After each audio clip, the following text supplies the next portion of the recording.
दुख हमारे जीवन का एक अहम हिस्सा है। हम चाहते हुए भी अपने जीवन से दुख को दूर नहीं कर सकते। इसमें से गुजरना हमारे लिए अवश्य है। क्या दुख के कुछ टाइप्स होते हैं या कुछ प्रकार होते हैं? शायद हाँ, क्योंकि कुछ दुख अनकहे होते हैं जो अपनी छाप हमारे जीवन पर छोड़ जाते हैं। कुछ दुख ऐसे भी होते हैं जिनमें हमें समझ ही नहीं आता कि हम कैसे रिएक्ट करें, और ये हमारी डेली लाइफ को, हमारे रोजाना के जीवन को हैम्पर करते हैं। कुछ दुख ऐसे भी होते हैं जो कहने के लिए तो बहुत छोटे हैं, लेकिन इनके मायने बहुत बड़े होते हैं। आप और हम चाहे किसी भी दुख से क्यों ना गुजरें, हम जानते हैं कि इसमें से गुजरना या इसे सहना आसान नहीं है।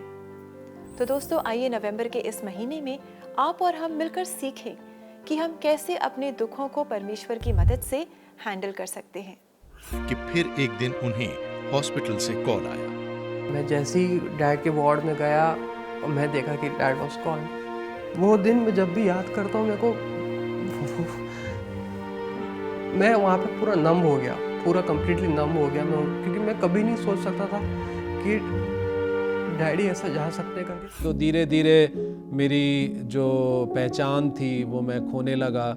मैं अपने आप को बहुत अकेला महसूस करने लगा। मुझे लगा कि अब मैं किसी लायक नहीं हूँ, और ये जो सोच थी मेरे को बहुत दुख देने लगी, बहुत दर्द देने लगी कि अब मैं किसी लायक नहीं हूँ, कोई मुझे पसंद नहीं करता है, मैं किसी के लिए कुछ अच्छा नहीं कर सकता हूँ, ना ही अपने परिवार के लिए। भजन संहिता 34 और 18 में हम पढ़ते हैं कि परमेश्वर टूटे मन वालों के समीप है, उनके बहुत करीब है। तो क्यों ना आप और हम परमेश्वर को अपने दुख में महसूस करें, और हम प्रार्थना के द्वारा परमेश्वर को महसूस कर सकते हैं। प्रार्थना सहायता के लिए आप हमें कॉल करें CBN प्रेयर लाइन में। हमारा नंबर है 9910401010।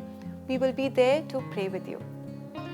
जब आप अपने दुख को शांत करने में असमर्थ महसूस करते हैं, बहुत एंग्शियस, बेचैन, हारा हुआ महसूस करते हैं, तो हम आपको इंकरेज करना चाहेंगे दोस्तों that you would listen to the songs that we have for you this month on our CBN India YouTube channel.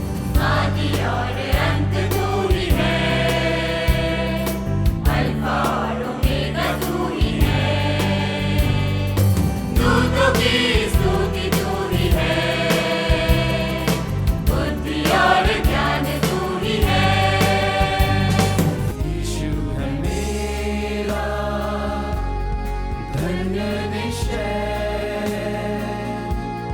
मन में है बेटा आनंद विजय, स्वर्ग का निवासी वारिस था, आत्मा से जन्मा, खून खरीदा। दोस्तों, आप आशा और साहस कभी न छोड़ें, क्योंकि इसी से आपको ताकत मिलेगी अपने जीवन में आगे बढ़ने के लिए। याद रखें, वचन पढ़ने से, प्रार्थना करने से हमें साहस और आशा मिलती है। And be assured of God during your difficult times. So until next time, God bless you friends.